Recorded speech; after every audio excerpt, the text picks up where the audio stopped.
Hello दोस्तों, कैसे हैं आप लोग। हमारी आज की कहानी का नाम है लालच। अरे गोलू, जल्दी सामान देना, अंधेरा हो रहा है, जल्दी घर जाना है। अक्सर मुझे घर पहुंचने में देर हो जाती है। मुस्कुराते हुए दयाराम बोले। जी गुरुजी, जल्दी करता हूँ। गोलू सामान पैक करने लगा। दयाराम अपने गांव की प्राथमिक शाला में शिक्षक हैं। गांव के सभी लोग सम्मान में उन्हें गुरुजी ही कहकर बुलाते हैं। तभी यश बोला, दादाजी, पापा मम्मी को बहुत मारे हैं, मम्मी को खून भी बह रहा है, मम्मी बेहोश हो गई है। दयाराम की आंखों के सामने पहले कई बार हुए कलह के बिंब अनायास ही दिखने लगे। हड़बड़ाते हुए नाती को साइकिल पर बिठाकर घर की तरफ निकल पड़े। दयाराम को 2 पुत्र हैं, राकेश और राजीव। दोनों की शादी बड़े ही धूमधाम से किए थे। राकेश, जो कि बड़ा पुत्र है, कुछ कम पढ़ा लिखा होने के कारण इनकी शादी गांव में ही राधा से करा दी थी। राधा के पिताजी एक गरीब किसान थे और मजदूरी करते थे। बेटी राधा सुशील, सुंदर, शिक्षित कन्या थी। इसीलिए दयाराम ने राकेश की शादी बिना दहेज लिए ही की थी, जबकि राजू की शादी में उन्हें बहुत दहेज मिला था, जिसके कारण राजू की पत्नी का घर में काफ़ी सम्मान था। राधा को अक्सर सासू के द्वारा तो कभी राजू की पत्नी ताना मारती रहती थी, काम नहीं करेगी तो क्या राज करेगी, दहेज में कुछ लाई होती तो बोलती।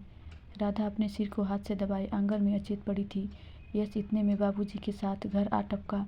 बाबूजी का हाथ पकड़कर मम्मी के पास ले गया और यश फूट फूट कर रोने लगा। दयाराम पहले की तरह भौचक्के होकर खड़े रहे। उनके समझ में नहीं आ रहा क्या करें। तभी उधर से राकेश की माँ जोर से चिल्लाई। जब बोल रही थी कि शादी नहीं करना है तो बोले, लड़की पढ़ी लिखी है, देख लो इसके नखरे, जीने नहीं देगी कलमुही, जब से मेरे घर में कदम रखी है तब से नर्क मचा रखी है। यह बोलकर घड़ियाली आंसू गिरा कर रोने लगती है। कुछ देर बाद दयाराम बोले, क्या हुआ ये सब बेटा, क्या कर दिए। राधा तो हमेशा घर काम भी करती रहती थी, बिन खाए भी सोना हो, लेकिन बोली नहीं, आज क्या हुआ। दबी आवाज़ में राकेश से दयाराम ने पूछा। इस पर राकेश बोला, माँ से पूछो, आए दिन झगड़ा राधा से करती है, मेरे न बोलने पर बोलती है, जोरू का गुलाम है। राधा कराते हुए अपनी आंखों को हिलाया। सामने यश खड़ा था, उसे देख रोने लगी और अपने गले लगा लिया। राकेश भी अपनी माँ की हर करतूत से वाकिफ था, पर मजबूर था। कमाई का साधन न होने के कारण रात दिन खेती में लगा रहता था। राधा रात दिन घर के काम में व्यस्त रहती थी, सास ससुर की सेवा भी करती थी। राजीव की पत्नी सौम्या अमीर घर से थी, वह दिन भर मोबाइल में व्यस्त रहती, घर का एक काम नहीं छूती। बीमार होने पर दयाराम को दवाई खाने को पानी तक नहीं देती, लेकिन क्या मजाल, कोई उसे कुछ बोले बस मशीन हो जाती, पुरखों तक गाली देती, सबके सब सन्न रहते। आज की घटना से राकेश बहुत आहत हुआ था। वो राधा को लेकर घर से चला गया। जाते हुए राधा ने दयाराम के चरण छूकर आशीर्वाद ली। सास को ताकी तक नहीं। सास मुंह बिचकाते हुए बोली, कीचड़ को कीचड़ ही पसंद है, जाए जहाँ जाना है, 2 दिन में सब वापस यहीं आएगी। इधर सौम्या के साथ दयाराम उनकी पत्नी रहने लगे। अब खेती का काम दयाराम और चूल्हा बर्तन उनकी पत्नी खुद करती थी।